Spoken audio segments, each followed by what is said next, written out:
오늘 추수감사절 여러분 너무나 막 흥분되고 그런가요? 막 그런 마음으로 오셨죠? 아니어도 기라고 해야지 이렇게 묻는데 어쩌겠어요? 예. 하나님께서 우리 삶에 주신 은혜를 기억해야 돼요, 오늘은. 그리고 우리가 순수한 마음, 어린아이와 같은 마음으로 하나님 앞에 드려야 돼요. 그렇죠? 이렇게 추수감사 예배를 드리시기를 주의 이름으로 축원합니다. 네, 여러분 오늘 이 추수감사 때문에 일하다 말고 오신 분도 있어요. 여러분 이게 그냥 보통 일이 아닙니다. 또 오늘은 하나님을 나의 주 나의 구원자로 고백하는 우리 네 분의 세례 받으시는 분들을 사랑하고 축복합니다. 하나님의 축복이 날마다 더하실 줄로 믿습니다. 이렇게 감사와 새로운 시작, 이 두 가지가 어우러진 오늘 우리 예배교회 추수감사 예배는 너무나 풍성할 줄로 믿습니다. 지금은 이렇게 많이 한 3,100명쯤 있지만 조금 더 지나면 차고 넘칠 줄로 믿습니다. 이렇게 갈 겁니다. 이렇게 날마다 하나님 앞에 영광 돌리는 우리 예배교회 됐으면 좋겠어요. 여러분 한 분 한 분이 밖에 나가서 파송받은 기분으로, 선교사 된 기분으로 그곳에서, 일터에서, 가정에서 전부 다 하나님께 영광 돌리는 삶이 되었으면 좋겠습니다. 그래서 많은 사람들이 저 사람 보니까 나 교회를 한번 가고 보고 싶다, 이런 마음이 들었으면 좋겠어요. 그것이요 진정한 전도가 되는 줄로 믿습니다. 감사는 우리 삶의 태도이자 하나님에 대한 믿음의 신앙적인 반응입니다. 또 고백입니다. 어떤 어린아이가 어머니에게 물어봤어요. 뭐라고 했냐면, 엄마, 하나님께서 우리에게 왜 감사하는 마음을 가지라고 하십니까? 그러니까 왜? 하나님은 우리한테 왜 감사하라고 얘기해요? 이렇게 여러분의 자녀가 아니면 여러분의 직장 동료나 옆 사람이 질문을 했어요. 여러분은 뭐라고 대답하시겠습니까? 이 어머니는 이렇게 대답을 했어요. 감사는 우리가 가진 것을 더 소중하게 만들어주고 하나님을 더 깊이 이해하는 도구이기 때문에 감사하라고 한 거야 라고 대답을 했답니다. 이 대답의 말씀처럼 우리 예배교회 성도님들도 더욱 감사를 많이 해서 믿음이 견고해지시고 우리의 그 신앙, 인생에서 가장 기쁨을 준 하나님에 대한 선물, 그 감사가 차고 넘치시기를 바랍니다. 그래서 하나님께 영광 돌리시기를 바라요.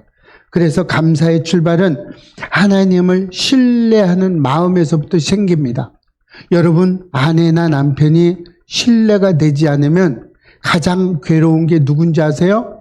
자신입니다. 자신이 가장 괴롭습니다. 하나님께서는 우리가 어떤 상황이든지 감사하라고 말씀드려요. 기뻐도 감사하고요, 슬퍼도 감사하라고 이야기하고 있습니다. 왜 그래요? 어떤 상황과 관계없이 감사는 계속해서 하라고 이야기해요. 때로는 우리가 감사하는데 어려움이 있을 수 있죠. 저도 많이 해봤어요. 저라고 목사 되었다고 고통이 없고 그렇겠습니까? 안 그래요. 저도 이런 적 많아요. 하나님 이랬는데도 감사를 해요? 이런 적 되게 많아요. 하나님 감사, 이게 감사입니까? 이게? 하나님 이런데도 사랑해야 돼요? 이렇게 한 적 너무나 많아요. 얼마나 많은지 몰라요. 지금도 그런 사람이 제 주변에는 여러 명 있습니다. 여러 명 있어요. 이런데도 감사해야 되나요? 이렇게 말할 수 있는 사람들이 많습니다. 그래도 어떻게 해요? 하나님은 그래도 감사하라고 이야기하고 있어요. 왜 그래요? 이 감사는 하나님 앞에 나아가는 우리의 신앙적인 고백이 되는 거예요. 그 고백의 모태가 되고요, 우리의 믿음이 점점 자라나게 되는 그 기초돌이 감사부터 시작하는 겁니다. 이 고백이 우리의 고백이 됐으면 좋겠어요. 다니엘의 친구들이 어떻게 해요? 느부갓네살 왕 앞에서 우상을 섬기라는 말을 듣죠. 우상을 섬기라고 자꾸 말을 들어요. 그랬는데 다니엘의 세 친구가 거절하죠. 그러면서 어떻게 해요? 하나님을 신뢰하는 발언을 합니다. 나는 우상을 섬기지 않겠다. 나는 하나님만을 섬길 겁니다. 라고 얘기했어요. 그리고 또 뭐라 그래요? 하나님이 분명히 우리를 지켜주실 것입니다. 라고 신뢰의 말을 해요. 그러면서 더 중요한 건 그 뒤에 말입니다. 그리하지 않으실지라도 나는 하나님을 배반하지 않겠습니다. 라고 고백합니다. 여러분이 이 고백이 되실 줄로 믿습니다. 오늘 세례를 받고 추수 감사 예배를 드리는 저와 여러분이 어떤 상황이든지 하나님이 지켜주시든 지켜주시 않으시든 우리는 고백할 수 있어야 돼요. 하나님을 부인하지 않고 하나님을 저주하지 않고 하나님을 떠나지 않고 하나님 앞에 붙어 있으시기를 축복합니다. 그리하지 않으실지라도 우리는 하나님을 배신하는 배교하는 그런 행동 안 하시기를 축복합니다. 실제로 다니엘의 세 친구를 하나님이 보호해 주셨어요? 안 해주셨어요? 불 속에서 보호해 주셨습니다. 왜 그래요? 하나님은 그런 믿음을 보시는 거예요. 하나님께 감사하는 마음은 하나님을 더욱 깊이 신뢰하고 그 신뢰 속에서 새로운 기적을 체험하는 저와 여러분 되시기를 바랍니다. 감사는 믿음의 성장과도 깊은 관계가 있어요. 하나님께서는 감사하는 사람에게 더 큰 복을 주십니다.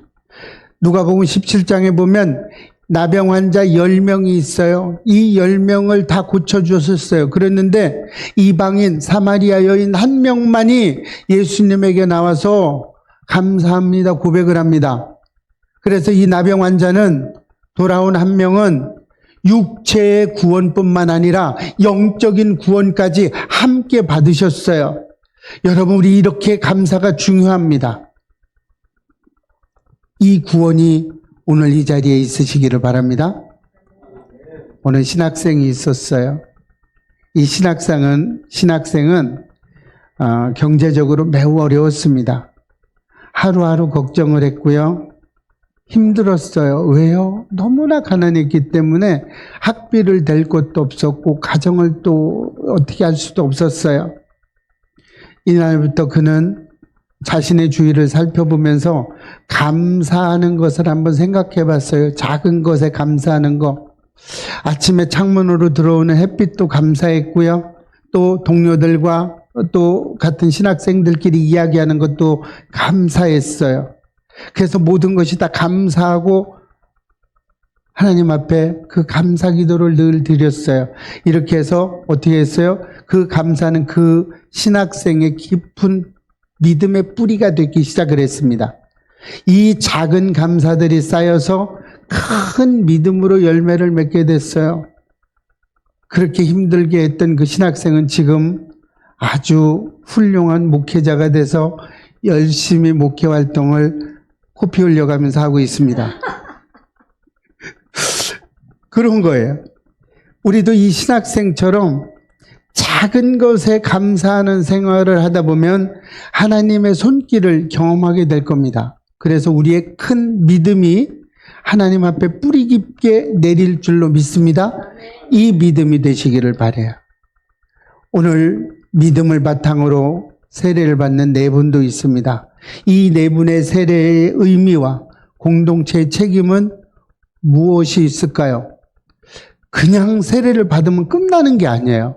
그러면 세례를 주는 우리 공동체의 책임도 있고 세례를 받은 사람의 의미도 있습니다. 오늘 세례를 받으시는 분들은 주님 앞에서 새로운 시작을 선포하는 거예요.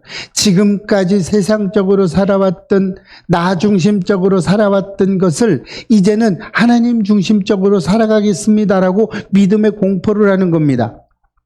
세례는 우리에게 주어진 새 생명이에요. 즉 예수 그리스도의 십자가와 부활을 통해서 거듭난 영혼의 생명이라는 이야기입니다. 세례를 받으심으로 하나님과 하나 되는 축복이 있어요. 세례를 받았으니까 이제 하나님과 동행하는 거고 하나님의 아들이 된 겁니다. 또 어떤 분은 얘기합니다. 딸인데 하나님 앞에서는 아들과 딸이 없습니다. 모두 다 아들로 칭합니다. 그냥 성별이 없어요. 이렇게 세례는 개인을 결단을 넘어서는 겁니다. 세례는 개인에게도 결단이 있지만 이 결단을 넘어서 교회 공동체에 소속된다는 것을 이어가는 거예요.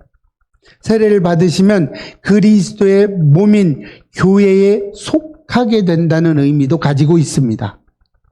교회 공동체는 이 세례받은 사람들을 영적으로 돌보고 성장할 수 있도록 옆에서 보좌해 주어야 돼요. 도와주어야 돼요. 아이 이런 것도 몰라 하고 막 구박하는 게 아니에요. 모르지 뭐 인지 세례받았는데 뭘 알아. 도와주셔야 되는 거예요. 우리 공동체의 책임은 이 사람들을 세례받은 사람이 믿음이 성장할 수 있도록 잘 옆에서 도와줘야 돼요. 자꾸 모른다고 2번, 3번 물어봐도 또 알려주고 계속해서 옆에서 붙돋아줘야 되고 용기도 줘야 되는 겁니다. 이렇게 함께 믿음의 여정을 책임지면서 함께 발맞추어 나가는 책임이 우리 교회 공동체에도 있습니다. 여러분 분명히 말씀드립니다. 세례받고 새로운 새신자들이 정착 못한 건 교회의 책임이 80%나 있는 겁니다. 그러니 여러분들 오늘 세례받고 새로 오신 분들에게 여러분의 그 사랑을 마음껏 주시기를 축복합니다. 오늘 세례받으시는 네 분 또한 하나님의 사랑 안에서 성장하며 여러분을 위해 기도가 언제나 있다는 사실을 기억하셔야 돼요. 그래서 교회에 있든지 집에서 생활하든지 일터에서 일을 하든지 무슨 일을 하든지 어디서 어떤 일을 하든지 내가 그리스도인이야, 내가 하나님의 자녀라는 그 사실을 잊으시면 절대로 안 됩니다. 그래서 가셔야 돼. 그래서 내가 우리 예배교회 공동체 일환이라는 것 또한 여러분 잊으시기 않으시기를 바랍니다. 절대 잊으시면 안 돼요. 이렇게 가셔야 됩니다. 이렇게 감사와 세례 이런 것은요, 나눔을 통해서 완성이 됩니다. 감사는 받는 것에서 멈추지 않아요. 받은 은혜를 다른 사람들에게 나눠줄 때 완성이 이루어집니다. 우리 사도행전 20장 35절 한번 읽어볼까요? 시작. 주는 것이 받는 것보다 복이 있다 하심을 기억하여야 할지니라. 아멘. 바울은 주는 것이 받는 것보다 복이 있다고 이야기하고 있어요. 우리가 받은 은혜를 누군가 나눌 때 그 은혜는 배가가 돼요. 우리가 나눌 때 은혜가 배가가 되는 거예요. 하나님의 사랑은 세상에 더욱 퍼지게 되겠죠. 그죠? 우리가 자꾸 나눠야 돼요. 어제도 우리 나눔 행사를 했어요. 그래서 4명의 자녀를 둔 그 부부가 와서 여기에서 4명 전부 다 손자 손녀들도 와가지고 여러 명이 있었는데 여기서 아이들 원하는 거 먹이고 같이 주고 놀다가 그들에게 또 준비한 교회에서 준비한 거 선물해서 줬어요. 또 아내가 또 쌀을 또 하나만 주는 게 아니라 4명이니까 2개 줘야 돼. 그리고 또 2개도 주고 이렇게 해서 아름답게 나눴어요. 얼마나 좋았는지 몰라요. 우리 교회는 비록 대형 교회는 아니지만 적은 교회도 아닌 것 같아요. 이런 거 보면 우리 교회 좀 커지는 것 같습니다. 제 마음도 좀 너무나 기뻤어요. 이렇게 작지만 큰 교회가 됐으면 좋겠어요. 여러분 교회가 규모로 따지는 것이 아니라 우리의 마음이 풍성하면 큰 교회인 거예요. 사람이 많이 모이고 크게 모이고 뭐 교회도 뭐 엄청 크면 좋죠 뭐. 그죠? 그렇게 돼도 좋아요. 그러나 작아도 교인 한 사람 한 사람의 마음이 큰 마음을 가지고 있다면 그것도 또한 큰 교회가 되는 겁니다. 이렇게 여러분의 자부심을 가지시기를 축복합니다. 이렇게 됐을 때 하나님은 우리에게 누르고 흔들어 차고 넘치는 복으로 채워주실 것이고요. 또 우리 예배교회도 누르고 흔들어 차고 넘치는 복으로 채워주실 줄로 믿습니다.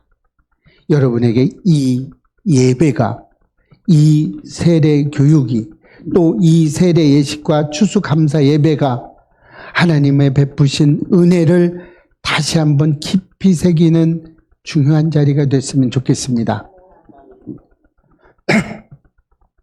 우리의 인생은 하나님께서 베풀어 주신 은혜의 연속입니다. 그 은혜에 대한 감사는 우리의 믿음을 더욱 깊이 자라게 하고 우리의 믿음이 더욱 견고해지게 하고 우리의 사랑을 나누는데 더욱더 크고 넘치게 해주실 줄로 믿습니다. 오늘 이 예배를 통해서 주님께 드리는 감사의 고백이 우리의 삶 속에서 계속 이어지시기를 축복합니다. 우리 예배교회는 1년 12달 추수 감사 예배 드렸으면 좋겠어요. 이렇게 또 새롭게 신앙을 고백하는 우리 세례 받으시는 네 분 또 축복합니다. 우리 예배교회가 하나님의 사랑 안에서 하나 되어 살아가시기를 주의 이름으로 축원합니다.